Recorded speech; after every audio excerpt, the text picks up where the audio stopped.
বলিউডে দুই তারকার বহু বছরের দূরত্ব যেন শেষ হতে চলেছে। অরিজিৎ সিং এর সঙ্গে দীর্ঘদিনের দ্বন্দ্ব নিয়ে অবশেষে মুখ খুললেন সালমান খান। প্রায় এক দশক আগে শুরু হওয়া এই ভুল বুঝাবুঝির ইতি টানলেন তিনি নিজেই।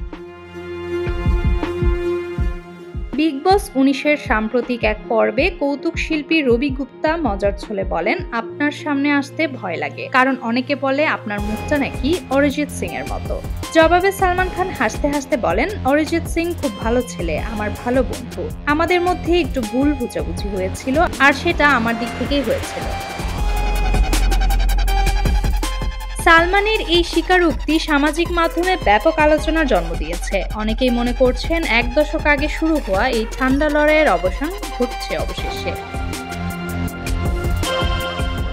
2014 সালের এক পুরস্কার বিতরণী আসর থেকে শুরু হয়েছিল এই দূরত্ব।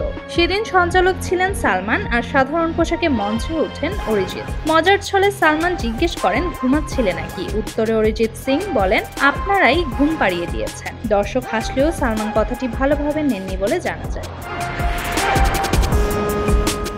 পরবর্তীতে 2016 সালে অরিজিতের সামাজিক মাধ্যমে সালমানের কাছে ক্ষমা চেয়ে জানান, তিনি কখনোই সালমানকে অপমান করতে চাননি, সবটাই ছিল ভুল বুঝাবুঝি। এখন সালমানের সাম্প্রতিক মন্তব্যে বলিউডের নতুন করে জল্পনা। অবশেষে কি মিটে যাচ্ছে এই পুরনো দ্বন্দ্ব? অনুরাগীরা এখন অপেক্ষায়, এই পুনর্মিলনের সাক্ষী হবে কি আসন্ন কোনো চলচ্চিত্রের পর্দা।